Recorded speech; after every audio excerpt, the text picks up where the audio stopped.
అన్ని రకాల చర్మ సమస్యలకు శాశ్వత పరిష్కారం ఈ శ్రీత 9281458181. వివిధ నాయకులు మాట్లాడినా లేకపోతే ఆనాటి మంత్రులు, ముఖ్యమంత్రులు, ప్రధానమంత్రులు మాట్లాడిన విషయాలన్నిటినీ వారు ఇక్కడ ఉదహరిస్తూ ఇప్పుడు కాళేశ్వరం ప్రాజెక్టు మీద కానీ తెలంగాణ రాష్ట్రం ఏర్పడ్డ తర్వాత నిర్మించిన సాగునీటి ప్రాజెక్టుల విషయంలో కూడా వారు మాట్లాడుతున్నారు. సరే, వారి అభిప్రాయాలు వారు చెప్తున్నారు. వారి అభిప్రాయాన్ని విభేదించే హక్కు మాకున్నది, వారి అభిప్రాయం చెప్పుకునే హక్కు వారికి ఉన్నది, నాకేం అభ్యంతరం.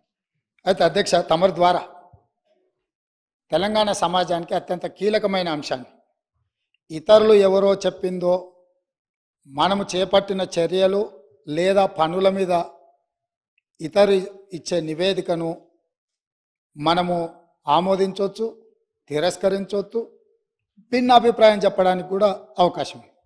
కానీ మనమే ఒక ఆలోచనతో కొంతమంది అధికారులను, ఒక గ్రూప్ ఆఫ్ ఇంజనీర్స్, రిటైర్డ్ ఇంజనీర్స్ను కూర్చోబెట్టి నా ఆలోచన ఇది, నేను ముందుకు వెళ్ళాలనుకుంటున్న విధానం ఇది, దీని మీద సాంకేతిక నిపుణులుగా మీ అభిప్రాయాన్ని కూలంకషంగా పరిశీలించి అన్ని పరిణామాలను పరిగణలోకి తీసుకొని మీరు నివేదిక ఇవ్వండి అని చెప్పి గత ముఖ్యమంత్రి కల్వకుంట్ల చంద్రశేఖరరావు గారు, ఆనాటి సాగునీటి పారుదల శాఖ మంత్రి తన్నీర్ హరీష్ రావు గారు గోదావరి ప్రాజెక్టుల మీద రిటైర్డ్ ఇంజనీర్స్తోని ఒక కమిటీని నియమించారు అధ్యక్ష.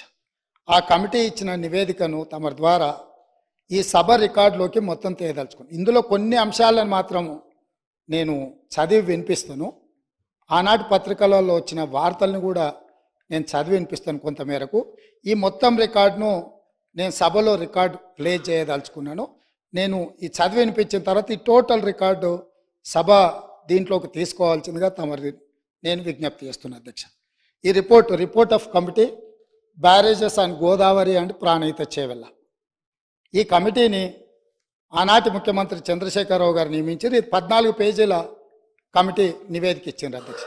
ఎవరు అధ్యక్ష ఇందులో ఇంజనీర్లు ముఖ్యమైన వాళ్ళు అంటే B Anantharamulu, B Venkata Ramarao, S Chandramouli, G Damodar Reddy, M Shyamprasad Reddy, 5 మంది ఇంజనీర్లతో ఆనాటి ముఖ్యమంత్రి, సాగునీటి పారుదల శాఖ మంత్రి ప్రాణహిత చేవెళ్ళ ప్రాజెక్టుల మీద తుమ్మిడిహెట్టి దగ్గర కాకుండా ఇతర ప్రాంతాలలో నిర్మించడానికి అవసరమైన రీడిజైనింగ్కు ఇక్కడ పునాది పడ్డది అధ్యక్ష.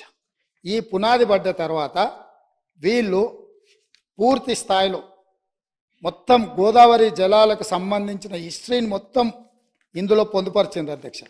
ఇదే కాకుండా వీళ్ళు aerial survey, physical survey, toposheets survey చేసి మొత్తం ఒక నివేదికను తయారు చేసి ఇచ్చారు అధ్యక్ష.